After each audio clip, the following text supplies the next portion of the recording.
और अब आइए खबरों को विस्तार से देखते हैं। संयुक्त राष्ट्र सुरक्षा परिषद की आतंकवाद निरोधी समिति की विशेष बैठक मुंबई में हुई। ताज होटल में 2 दिवसीय बैठक के पहले दिन मुंबई में संयुक्त राष्ट्र सुरक्षा परिषद के सभी 15 सदस्य देशों के राजदूतों ने आतंकवादी हमले में मारे गए लोगों के स्मारक पर श्रद्धांजलि अर्पित की।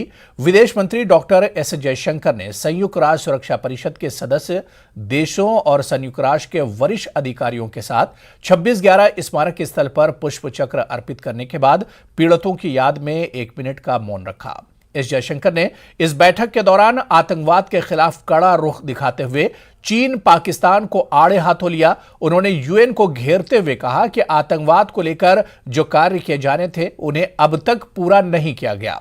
एस जयशंकर ने कहा कि आतंकवाद अंतर्राष्ट्रीय शांति और सुरक्षा के लिए, मानवता के लिए एक गंभीर खतरा है। एस जयशंकर ने यह भी कहा कि आतंकवाद का मुकाबला करने का एक प्रमुख पहलू आतंकवाद के फाइनेंसिंग को प्रभावी ढंग से रोकना।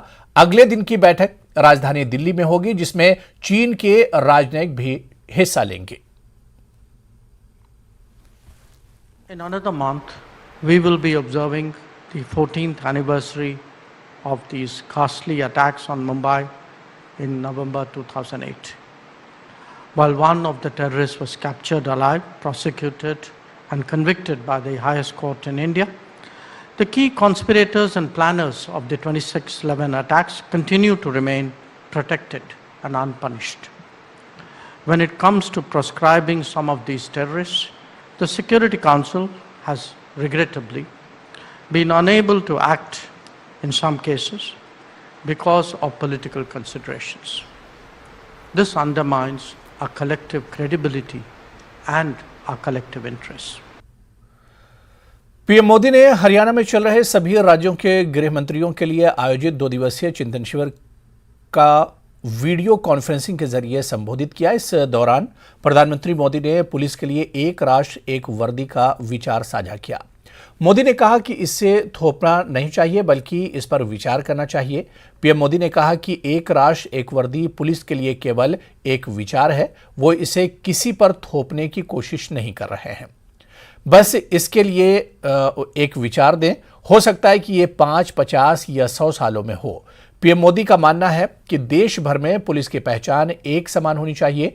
अपराधियों और अपराध से निपटने के लिए राज्यों के बीच घनिष्ठ सहयोग की वकालत करते हुए पीएम ने कहा कि कानून और व्यवस्था अब एक राज्य तक सीमित नहीं है। अपराध अंतर्राज्यीय हो रहा है और अंतर्राष्ट्रीय भी।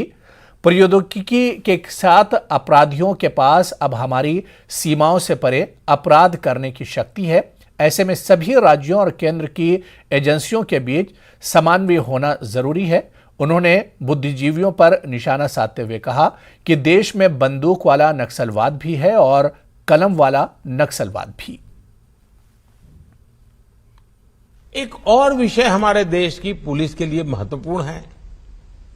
जैसे आज देश में 1 नेशन 1 राशन कार्ड की व्यवस्था बनी है, 1 नेशन 1 मोबिलिटी कार्ड की व्यवस्था हो रही है, 1 नेशन 1 ग्रिड बना है, 1 नेशन 1 साइन लैंग्वेज बनी है, वैसे ही पुलिस की वर्दी को भी लेकर भी ऐसी कोई अप्रोच अपनाई जा सकती है। क्या हमारे राज्य मिल बैठ करके, इससे बहुत लाभ होंगे। एक तो क्वालिटी मटेरियल प्रोडक्ट होगा, क्योंकि मास स्केल पर होगा। कैप होगी तो करोड़ों में कैप की जरूरत पड़ेगी, बेल्ट चाहिए तो करोड़ों में चाहिएगा। और देश का कोई भी नागरिक कहीं पर भी जाएगा, देखते ही उसको पता चले हाँ ये पुलिस वाला है। अब जैसे पोस्ट ऑफिस का डिब्बा, हिंदुस्तान में कोई पढ़ा लिखा अनपढ़ आदमी को मालूम है ये पोस्ट का डिब्बा है, यहां ना कागज डाला वह पहुंचता है। एक पहचान होती है। हमारे लिए भी आवश्यक है कि हमारे देश के पुलिस बेड़े में हम सोचें, साथ मिलकर के सोचें। कोई किसी पर थोपने की जरूरत नहीं है, एक इवॉल्व करें।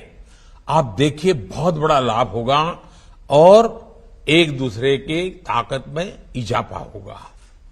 1 नेशन 1 पुलिस यूनिफॉर्म, हाँ उस राज्य का एक टैग हो सकता है, उस राज्य का एक नंबर हो सकता है, लेकिन पहचान